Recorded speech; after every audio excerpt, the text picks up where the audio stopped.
Alhamdulillah, wassalatu wassalamu ala rasulillah, chers frères et sœurs, assalamu alaikum wa rahmatullah. Aujourd'hui, nous allons parler d'un sujet très important qui concerne surtout les jeunes.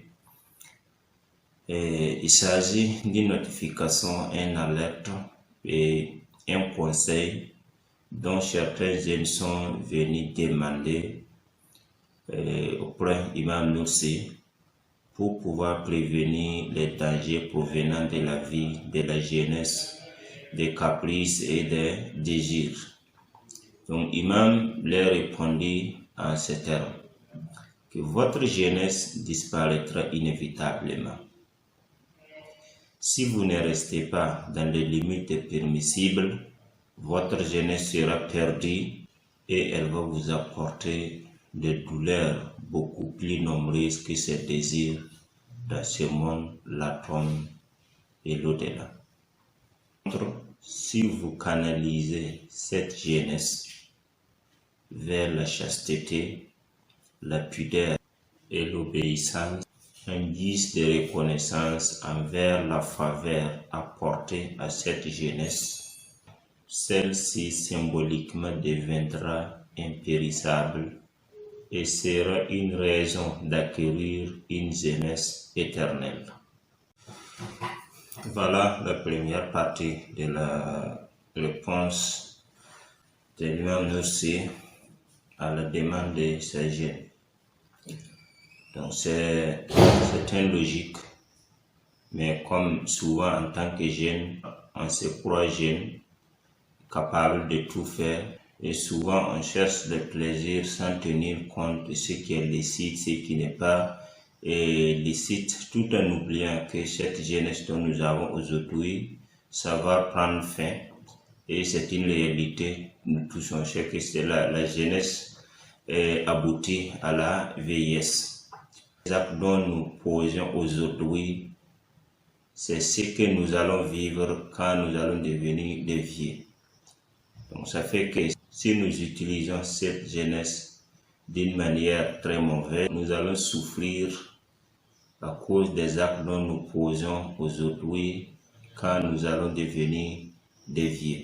Pour cela, nous devons utiliser notre jeunesse en restant dans les limites des permissibles. Sinon, nous allons perdre cette jeunesse en vain. Et non seulement nous allons perdre la jeunesse, mais aussi cette jeunesse va nous apporter des douleurs beaucoup plus nombreuses que ses plaisirs dans ce monde. C'est très clair que de nos jours, on voit partout beaucoup de gens qui souffrent, mais la raison de leur souffrance, c'est ce qu'ils ont fait pendant leur jeunesse. Il y a des gens qui souffrent de certaines maladies à cause de mauvaise utilisation de leur jeunesse. Donc tout cela nous montre clairement que la mauvaise utilisation de la jeunesse nous conduit à souffrir dans ce monde avant même la mort. Et après la mort, dans la tombe aussi, nous allons souffrir comme cela a été clairement dit dans plusieurs versets coraniques dans les hadiths authentiques du prophète Mohammed sallallahu alayhi wa sallam. Et en plus, à l'au-delà aussi, à cause de mauvaise utilisation de notre jeunesse, nous allons souffrir aussi. À cause de tout ça, nous devons utiliser notre jeunesse, chercher aussi le plaisir dans cette vie, tout en restant dans les limites du permissible. Si nous utilisons notre jeunesse dans la chasteté, la pudeur et l'obéissance, en guise de reconnaissance envers la faveur apportée à cette jeunesse, parce que la jeunesse dont nous avons aujourd'hui, c'est une bienfaisance divine que nous devrons être reconnaissants envers cette bienfaisance.